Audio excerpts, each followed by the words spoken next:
another conversation that I've been seeing online a lot is discussion over January 6th.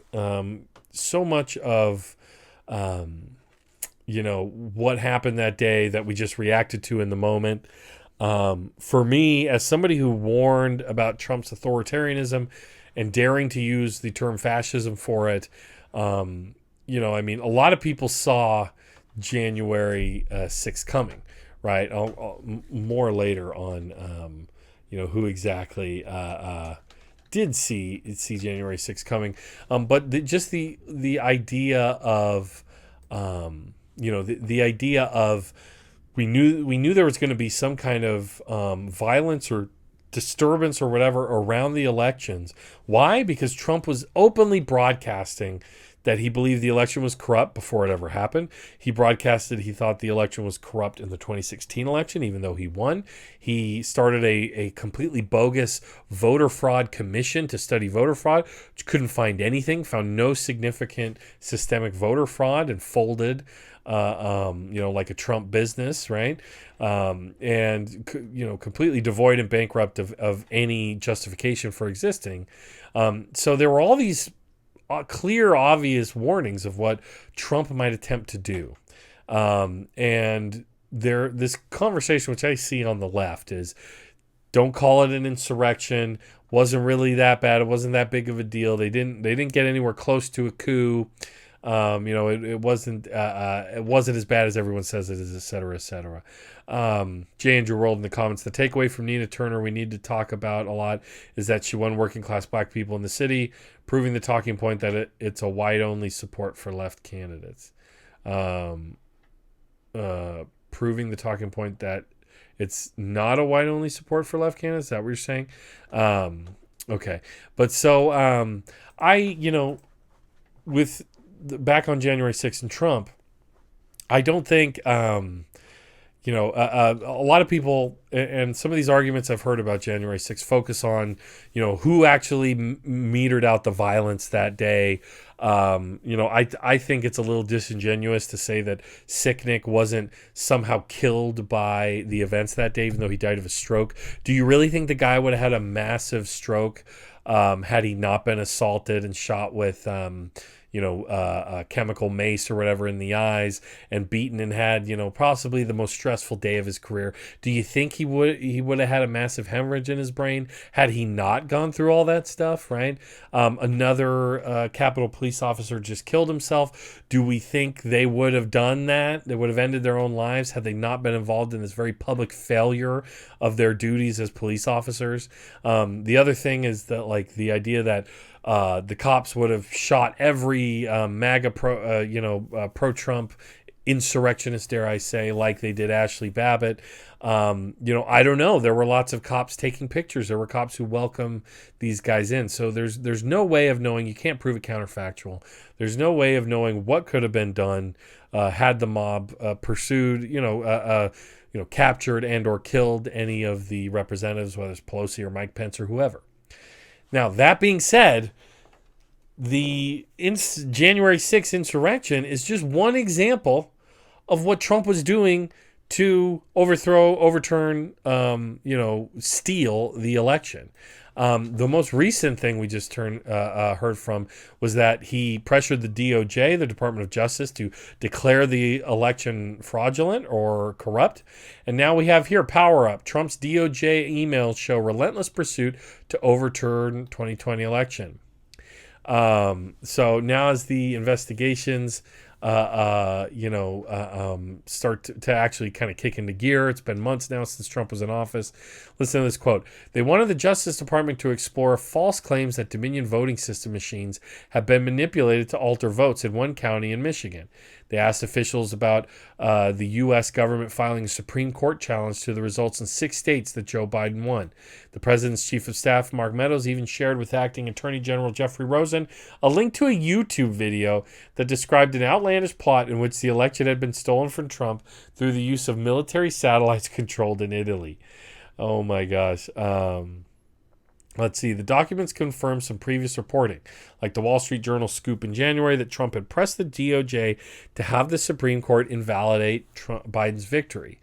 But as a whole, the emails further illuminate just how far Trump and his allies pushed the Justice Department, quote, to the brink of crisis. Our colleagues report of Trump's final months in office. Quote, the request far surpassed the bounds of normalcy, threatening to drag law enforcement into a sitting president's attempt to overturn the election. So a lot was made about how, well, the military didn't want to help Trump on January 6th, right? Okay, fine. I mean, the National Guard still stood down for hours. It was hours before they were deployed properly to do something about the MAGA mob.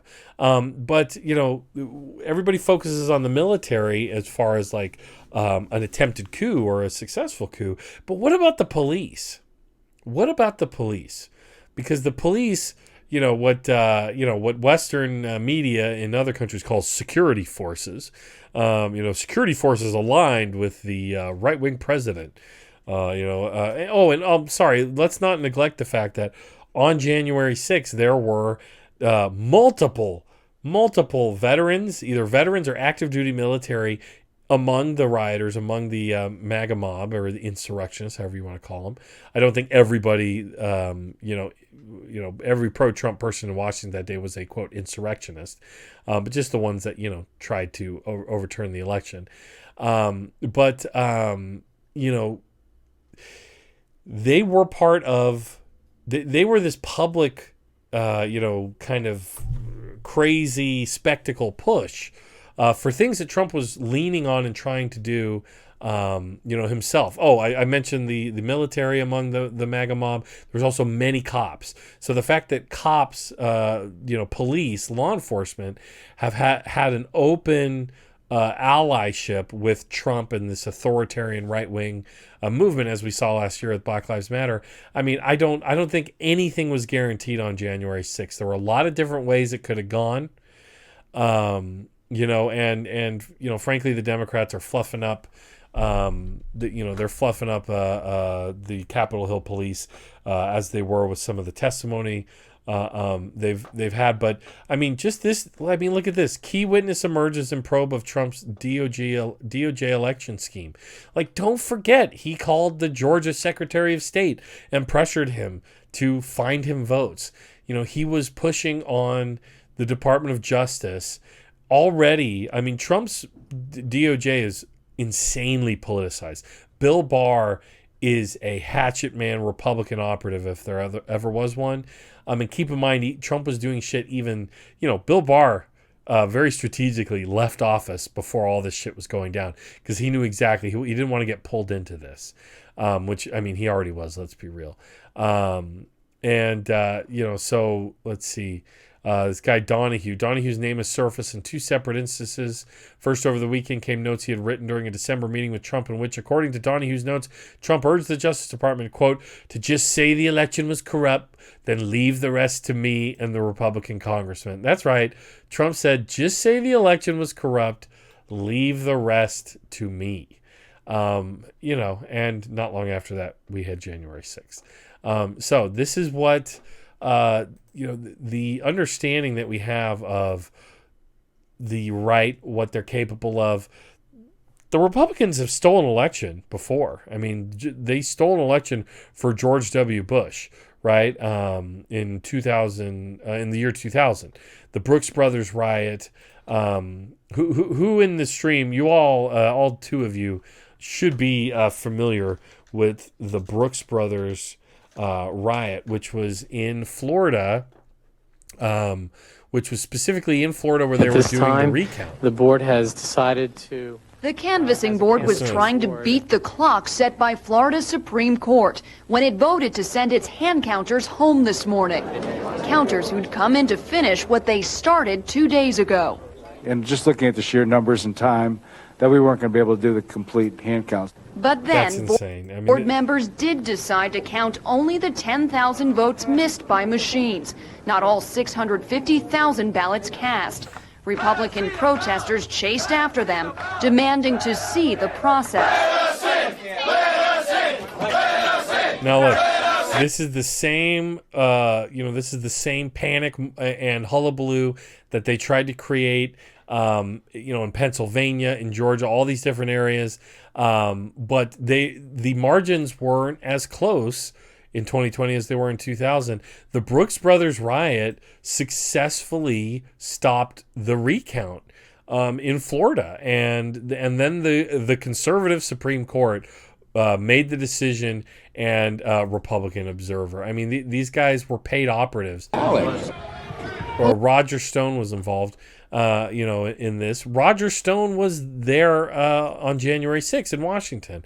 Like, we have to, I don't understand, like, the leftists among us who haven't studied the arts of the enemy, who haven't studied what the right is actually up to, what they're capable of, what they've done before, what they can do again.